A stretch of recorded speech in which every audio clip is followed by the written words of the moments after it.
Oh boy, it's Lent. Been looking forward to this for so long, haven't we? In starting off tonight, maybe I need to start off by apologizing to the parish staff, because in getting ready for today and preparing myself and getting a full head of steam worked up, I've been a bit crazy. And yesterday I found myself really reacting quickly to a couple of things. But I thought, well, maybe this would be a good education if I start off my homily with this for all of you. Okay. What happened was a couple of religious ed people were talking, and I overheard them talking. And they were trying to get it straight what Lent was about so that they could teach their students, their kids. And one of them said, so now in order for us to get 40 days, then they get Sundays off, right? And that's when I went off. No!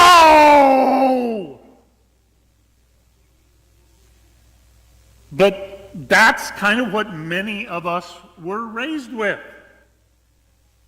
Because you got 40 days of Lent, we're told. How do we get 40? Well, we've got from the first Sunday of Lent to the day before Easter, we've got 6 full weeks. That's 42. Plus, from Ash Wednesday to this Saturday, there's 4 more. So we're up to 46. So maybe if we take away the 6 Sundays of Lent, say they don't count, then we get to 40. The math works out beautifully. And I say again, no!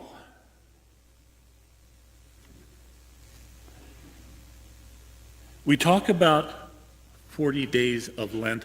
That 40 is not meant to be understood literally. Okay? The number 40, as we use it, is symbolic.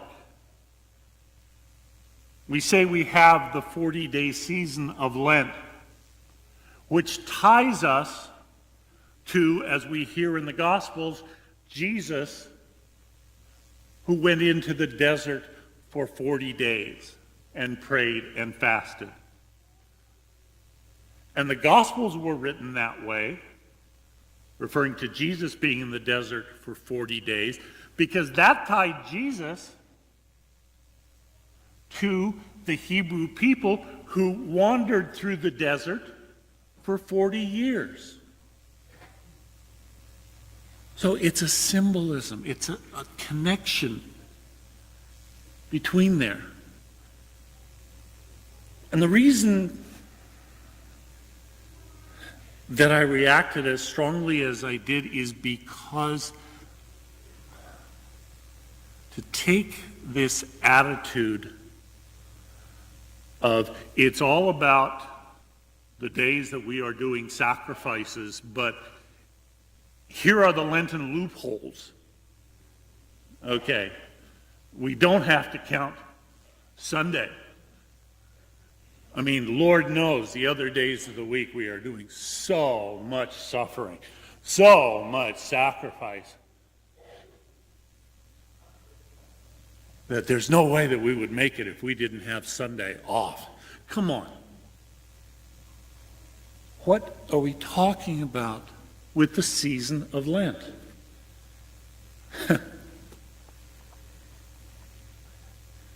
I was online looking at some Lenten images, and I found 2 different pictures or slides or whatever. They look fairly different. They have kind of the same theme.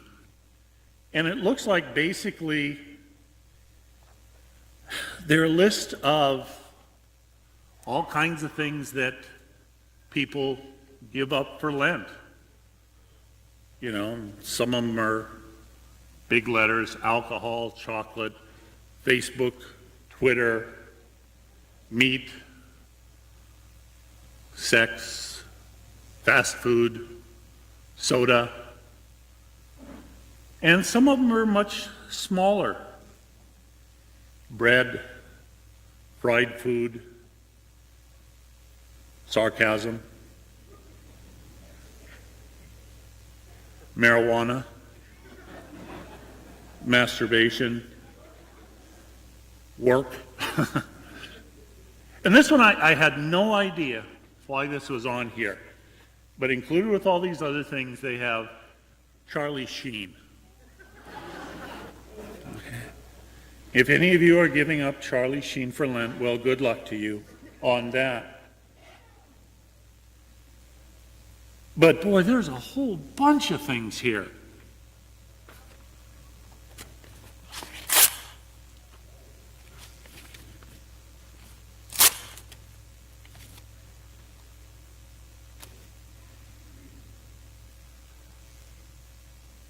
We speak for Christ, and we ask you to make peace with God.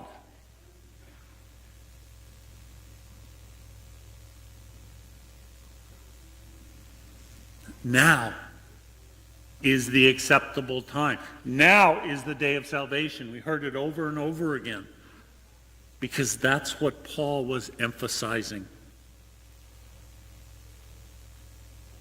Lent comes around to us each year. Okay, here we go again. What's this for? Well, I guess God likes it when we're miserable. I guess God wants us to suffer.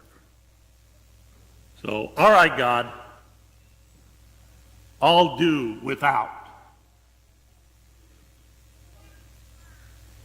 chocolate or candy or alcohol or marijuana or whatever.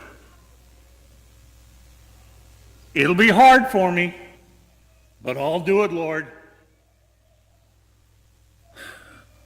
I'll show you how much I'm willing to sacrifice for you, Lord. And the whole time that I am making those sacrifices, what am I focusing on? I'm either very aware of the chocolate or the candy or the alcohol or the beer or the whatever,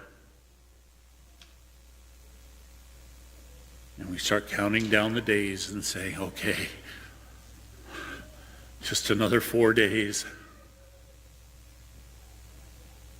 Or we focus on ourselves. Wow, look at how tough I am that I can do this. I must be really holy. I might even be in the running for the world's greatest humble person. Where in all of that does that turn our attention to God? Where in all of that do we get the sense of how God has loved us? Christ has shown us that love through so many ways, but more than anything else, through his suffering, death, and resurrection. Where does that come into play in any of this? It doesn't.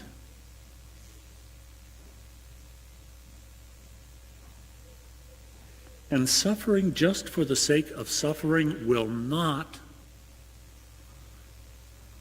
turn our hearts and our thoughts to the Lord. It will simply serve as a distraction. The purpose of the Lenten season is to prepare us, allow us to be more ready to observe and to celebrate the 3 holiest days of the church year on our calendar. The 3 days that are called the Triduum.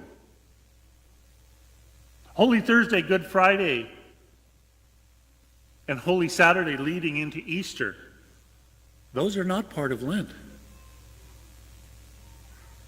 They are their own unique season called the Triduum, the 3 days. And in those days, we focus on Christ's suffering, his death, his resurrection. There's no greater love than this, to lay down one's life for one's friends. Lent is supposed to open us up to the incredible reality of those days, to the graces that come when we are able to understand the incredible depth of love that Christ had for each of us, to give so much of himself, and the incredible power of God's love to transform, to make everything righter than it's ever been before. So, now is the acceptable time. Now is the day of salvation. This is the season that is offered to us, this Lent.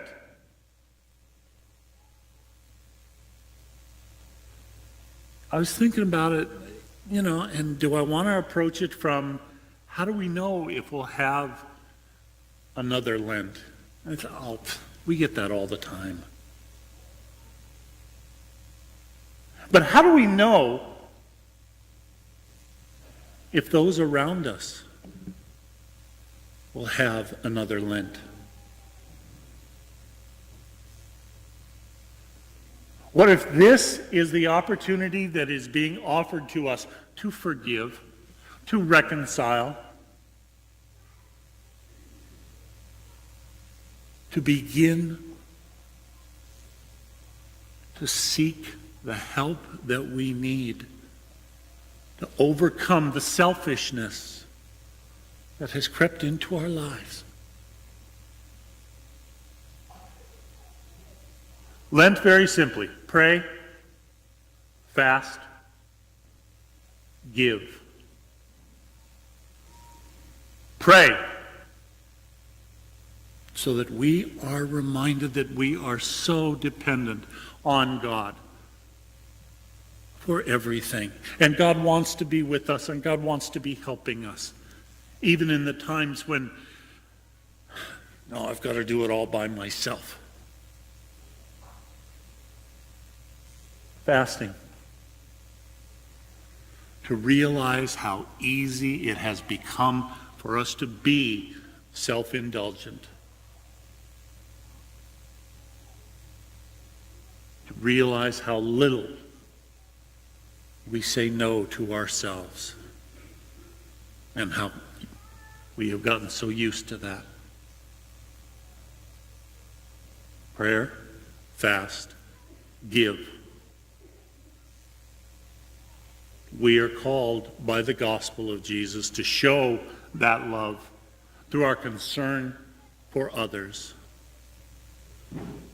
Others should benefit from the sacrifices that we make during Lent.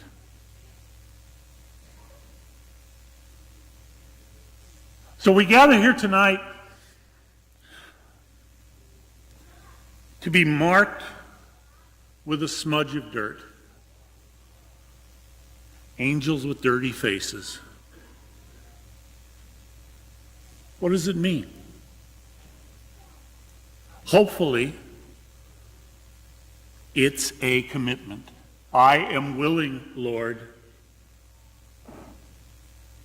to try and grow in your grace, not to be distracted by unimportant things. I am wanting, Lord, to change, to be more loving, more patient, less critical of others, less gossipy.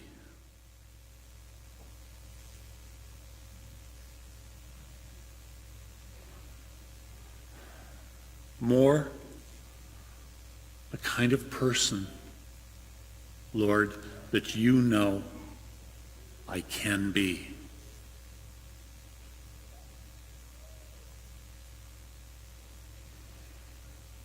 What does chocolate or beer have to do with that? I don't know. Tonight, when you come forward to be signed with the ashes, the minister, and by the way, it's going to be our Eucharistic bread ministers that will be helping distribute the ashes. And I realized it today that we're inventing a new ministry, because for a long time we've had ushers, and now we have ashers also. But when you come forward and the cross is traced on your forehead, what you will be told is, turn away from selfishness and follow the way of Jesus. Now is the acceptable time.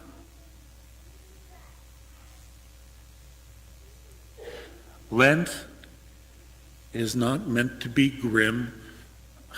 We heard Jesus say in the gospel, when you're fasting, don't put on a big show. Oh, and that reminds me, I'm sorry, I didn't have the 12 o'clock Mass today. Father Enrique was nice enough to come and take that.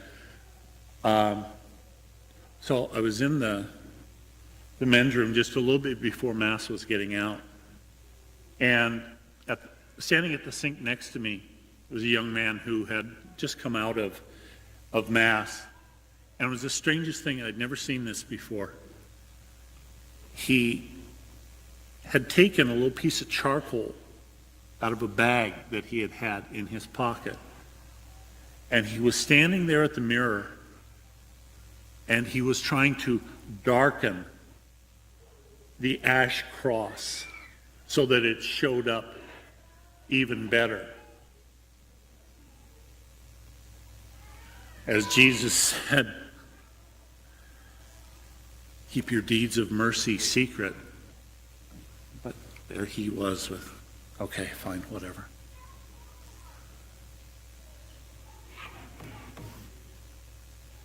Turn away from selfishness and follow the way of Jesus. Now is the acceptable time. Now is when we open ourselves to find resurrection, to find life, to be renewed in hope.